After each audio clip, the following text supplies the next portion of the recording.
sa lagay ng ating panahon ngayong tanghali po ng December 18, 2024. Sa ngayon po ay patuloy pa rin natin na binabantayan ang bagyong Kerubin na nakapaloob po ngayon sa Intertropical Convergence Zone habang nasa layo po ngayon ng 188 km east ng Bislig, Surigao del Sur. Nataglay po ang lakas ng hangin na umaabot po sa 45 km per hour. At gaya po ninyong napapansin ay unti-unti po yan nahihina sa masusunod na mga oras at bukas ng madaling araw ay posible yan na mag-landfall dyan po sa ilang bahagi ng Dinagat Island or nearby areas bilang mahinang bagyo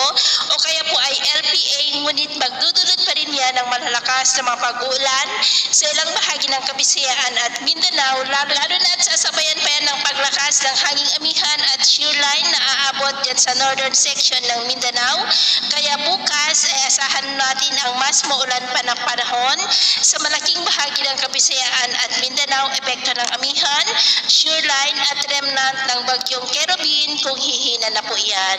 Sa ngayon ay nakataas pa rin ang tropical cyclone wind signal number 1 sa may Davao Oriental at Surigao del Sur dahil kay bagyong Kerubin.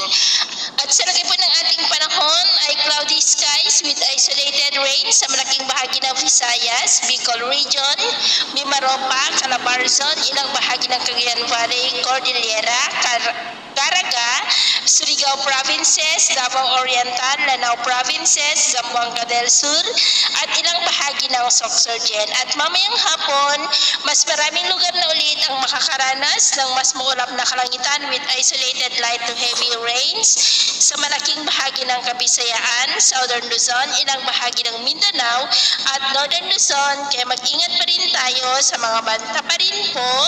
ng mga pagbaha at pag-uho ng lupa. Sa atin naman pong mga baybayin, dahil sa amihan, shear line at ng bagyong Kerubin, ay iwasan na muna natin ang papalaot sa mga baybayin po ng extreme Northern Luzon Islands at silangang baybayin ng ating bansa dahil ang mga alon po dyan ay posible na aabot hanggang sa 6 to 12 feet. Kaya hanggat maaari, ay iwasan na po muna natin ang papalaot dyan sa mga may kulay pula